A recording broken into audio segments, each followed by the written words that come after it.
Hello everyone, সবাই কেমন আছেন? আমার চ্যানেলে আপনাদের সবাইকে স্বাগত। তো আবার আর একটা নতুন ভিডিও নিয়ে চলে এলাম। সকাল সকাল উঠে প্রথমে দোকানে চলে গেলাম, কারণ সকালের দুধটা আনা ছিল না। তো দুধ আনতে গিয়ে দেখুন কত কিছু বাজার করে নিয়ে এসেছি। যা যা ছিল না সবই নিয়ে চলে আসলাম একসাথে। সকালের দুধটা ছাড়া টিফিনটা হয় না আমার, এটা বরাবরই আমার অভ্যাস অনেক আগে থেকেই।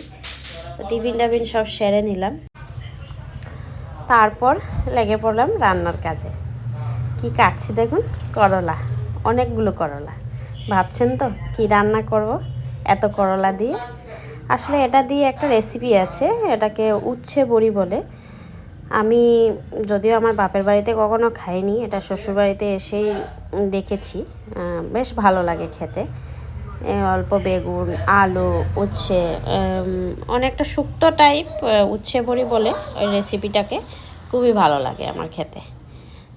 তো সব কেটে কুটে রেডি করে নিলাম, এই দেখুন সাজিয়ে নিলাম। এটা দিয়ে একটা তরকারি রান্না করা হবে উচ্ছে, আর একটা ডাল করেছিলাম সকালে, এইটুকুই, আর বেশি কিছু করিনি।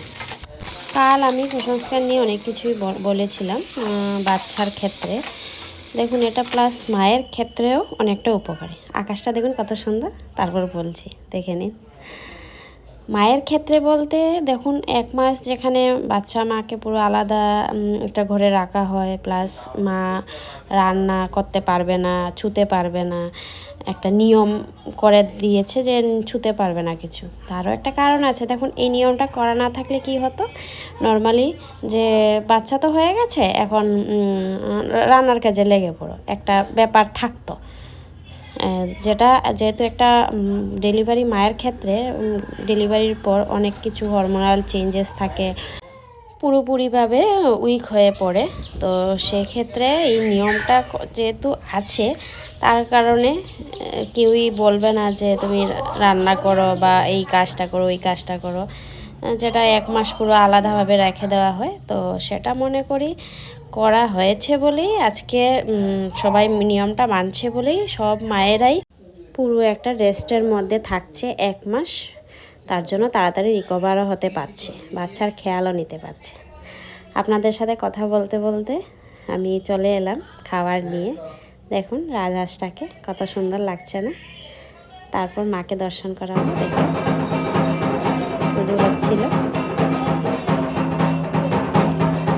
পুজো চলছিল, আমি চলে এসেছি। অনেকটা দেরিতে পুজো হচ্ছিল, তো বাচ্চা আছে বলে আমি আর থাকিনি, চলে এসেছি।